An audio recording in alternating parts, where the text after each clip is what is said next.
আরে ফোন তুলবে না। কাট হয়ে গেছে। কেন তুমি ফোন ওঠাতে মানা করছো কেন? আসলে ভাইয়ের ফোন হতে পারে, তাই জন্য ফোন ওঠাতে মানা করলাম। প্রকাশ প্লিজ ফোনটা দিয়ে দাও। পার্সে কি রেখেছো? ফোনটা দিয়ে দাও আমায়। দিয়ে দাও না আমাকে প্লিজ। ছাড়ো আমাকে। তুমি না দিয়ে দাও না। ছাড়ো। দাও না। তুমি তো ব্যাগ দেখাচ্ছ না কেন বলো তো? হ্যাঁ আমি কিছু বের করব না। তুমি দাও আমাকে বলছি। এই এই সন্ধ্যা পালিও না। ব্যাগ দেখাও দেখাও প্লিজ। এই এই সন্ধ্যা দাঁড়াও, দেখাও আমাকে, দেখাও প্লিজ, দেখাও আমাকে। দাঁড়াও দাঁড়াও। আরে আমি ছাড়ো সন্ধ্যা। হাই এই সন্ধ্যা। এই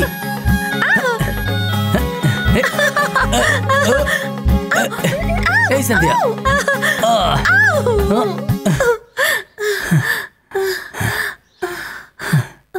এর মধ্যে কি আছে আমি দেখবো। দাঁড়াও তোমাকে দেখাচ্ছি।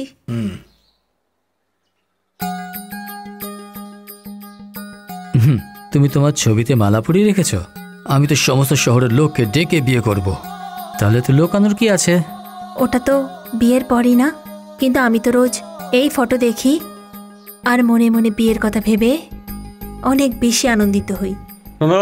বাইরে পেপারে 1 কিলোতে 4.5 টাকা দেয়, আর তুমি 4 টাকা দিচ্ছ। আমার ওজন তো বরাবর হয় না। ওর কথায় মন খারাপ করো না, আমি পেপার 5-5 কিলো হিসাবে বেঁধে রেখে দিয়েছি। বৌদি এতে 200 নয় 300 গ্রাম বেশি বলে মনে হচ্ছে। কোনো ব্যাপার না, তুমি এভাবেই নিয়ে নাও। বৌদি আপনি খুব ভালো। আমি যদি 200-300 গ্রাম বেশি পাই তাহলে পুরনো সাইকেলটা বিক্রি করে একটা নতুন স্কুটি কিনবো। ভালো ব্যাপার। বৌদি এর মধ্যে মনে হচ্ছে অনেক বেশি আছে। কোনো ব্যাপার না, এমনি দিয়ে দিয়েছি, এটাই ভেবে নাও। এভাবে বেশি নেওয়া যায় না বৌদি। বৌদি আমি এত বেশি মূল্য নেব না। আপনিও তো পয়সা দিয়ে পেপার কেনেন। কাল যখন আমি আসবো আপনি তো আমাকেই পেপার দেবেন। সবকিছু ঠিক হওয়া উচিত, কারুর কোনো ক্ষতি হওয়া উচিত না, কোনো নালিশ হওয়া উচিত না, সবার ভালো হওয়া উচিত। বাবা কি সুন্দর। হ্যাঁ এটা কি? আমি কখন ফাঁসবো এটারই অপেক্ষা করছিল মনে হয়। বৌদি চুপ কেন হয়ে গেছো? এই পেপার আমি ঠোঙা বানানোর জন্য কিনি, আর এখানে প্রথম পাতা ঠিক হওয়ার পর বাকি সমস্ত পাতা কাটা। সেজন্য নিজের পাতা নিজের কাছে রাখো।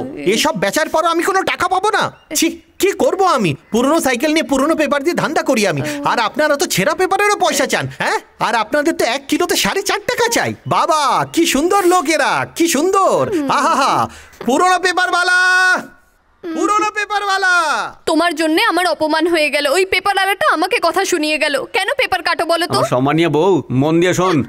প্রথম পাতাটা সবাই পড়ে, 3 নম্বর পাতা কেউ পড়ে না। তৃতীয় পাতাটা পড়ে তবেই আমি বক্তৃতা দিই। এটাই আমার কাজ এবং এর জন্য আমি পয়সা পাই। তৃতীয় পাতাটা কেউ পড়ে না, কেউ পড়ে না। 3 নম্বর পাতা, তৃতীয় পাতাটা কেউ পড়ে না, কেউ পড়ে না 3 নম্বর পাতা।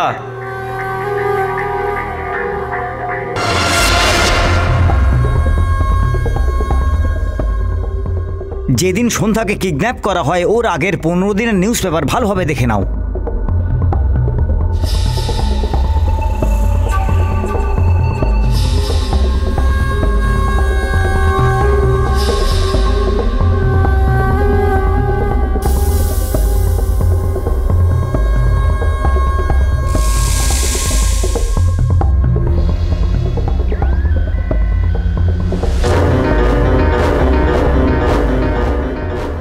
चौबीस तारीखे पेपर देखाओ।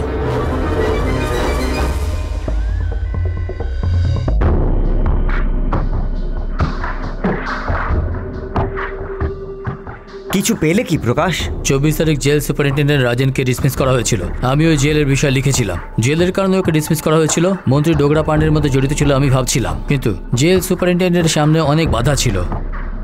23 তারিখ ডিএসপি রাজনের চাকরি চলে যায়, আর 1 সপ্তাহ পরে সন্ধ্যাকে কিডন্যাপ করা হয়। তাই সন্ধ্যার কিডন্যাপ জেল সুপারিনটেন্ডেন্ট রাজনই করিয়েছে। জেল সুপারিনটেন্ডেন্ট রাজন? ঠিক বলেছো। মন্ত্রী থেকে আরম্ভ করে শ্রীধর পিরমাল পর্যন্ত সবাই বারণ করেছিল, আর উনি আমাকে ধমকিও দিয়েছিলেন। জেল সুপারিনটেন্ডেন্ট তো কিছুই করেন, কিন্তু এখনো কোথায়? চলো এই ব্যাপারে খোঁজ খবর নিই। চলো। ওকে। এক মিনিট। সন্ধ্যার ফোন আসার পরে আমি ওই ফোন নাম্বার দেখে ওই জায়গায় গিয়েছিলাম। তুমি ঠিক জায়গায় এসেছো, কিন্তু সন্ধ্যা এখানে নেই এটা বলে আমাকে ঘুরিয়ে দিয়েছিল। আমার মন বলছে আমি যদি ওই জায়গাতে আবার যাই তাহলে সবকিছু জানতে পেরে যাব।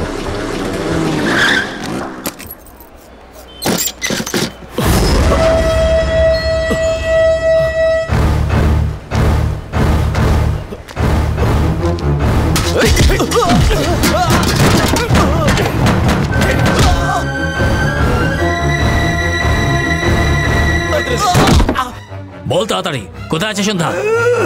বল। সুপারিনটেন্ডেন্ট আর আমির মিলে দুজনে ওকে কিডন্যাপ করেছে। ওকে লুকানোর জন্য ওরা জায়গা খুঁজছে, আর আমি কিছু জানি না।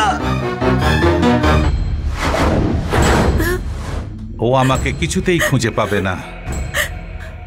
এই জেল সুপারিনটেন্ডেন্ট রাজেন তোমাকে কিডন্যাপ করেছে, এটা জানিই না ও। আর তোমাকে ওই রিপোর্টার অলিতে গলিতে খুঁজে বেড়াচ্ছে। ও একটা বোকা রিপোর্টার। জেলে 15 দিন থাকার পরেও এটা ঠিক নয় ওটা ঠিক নয় বলে ম্যাগাজিনে লিখে কি করে নিয়েছে, কি পেয়েছে। আমার চাকরিটা চলে গেল। কাজ করে খেতাম, কোনো সাধারণ চাকরি নয়, পুলিশের চাকরি।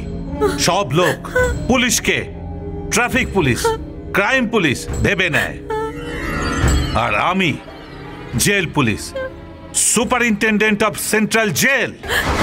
মাইনের থেকে বেশি পয়সা বাইরে থেকে আসতো। মাইনে তো হাজারের সংখ্যায় ছিল, ঘুষ ছিল লাখের সংখ্যায়। এই তামিলনাড়ুতে শুধু 9টা জেল আছে। আমরা শুধু 9 জনই সুপারিনটেন্ডেন্ট মহারাজের মতো থাকতাম, জেলের মহারাজা। 4 দেওয়ালের মধ্যে যা যা ঘটতো বাইরে কেউ টের পেত না, কিন্তু এখন এখন এখন সবাই জেনেছে। এর কারণ হলো তোমার সেই প্রেমিক প্রকাশ, তোমার প্রেমিক।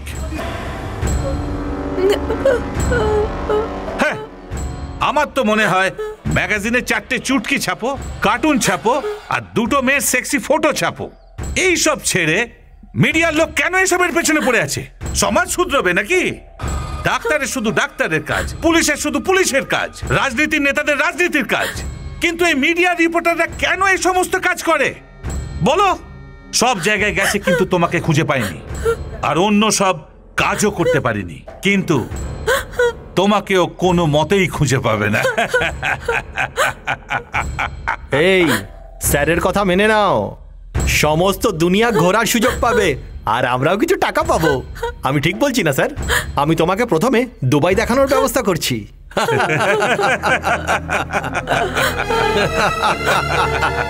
কে জেল সুপারিনটেন্ডেন্ট রাজন?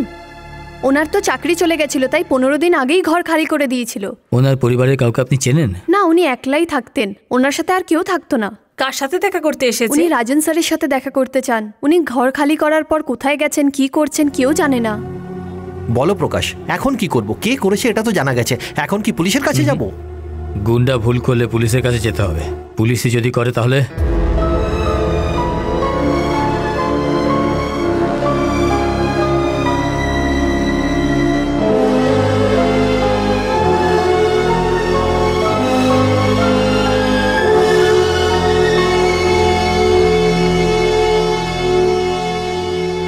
সন্ধ্যা কোথায় আছে, কেমন আছে কিছুই বুঝতে পারছি না। সুপারিনটেন্ডেন্টকে খুঁজে বার করলে সন্ধ্যাকে পেয়ে যাব।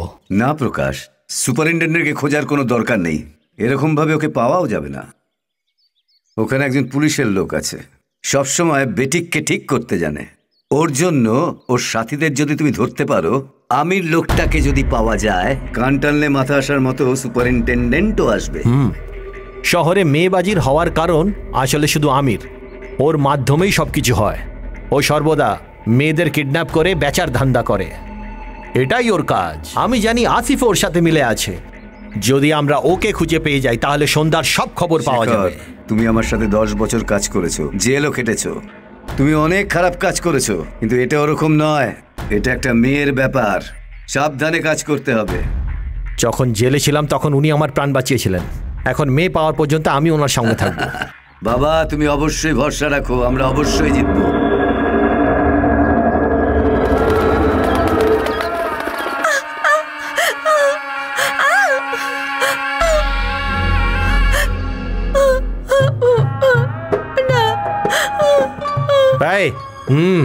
আগে পয়সার কথা বলে নে। এই মেয়েটার সামনে পয়সার কোনো মূল্য নেই। যত চাইবি ততটাই পাবি। মাল ভালো হলে পয়সা দেখতে নেই। গ্রাহকের মুখে থুতু ফেলছিস তুই? এই মেয়েটা আমার পছন্দ, আমি এর সঙ্গে নিকাহ করতে চাই। তোমরা এর আয়োজন করো।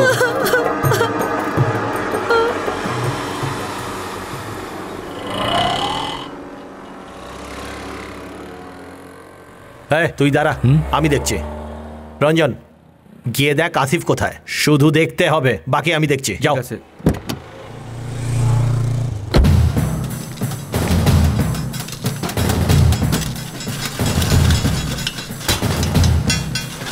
কি ব্যাপার, এদিকে কিসের জন্য আসা? ব্যাস আর কিছু না, একটু কাজ ছিল।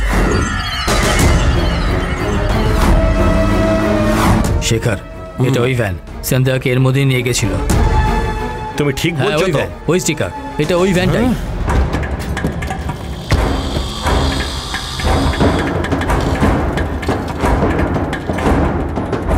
আসো সামলে।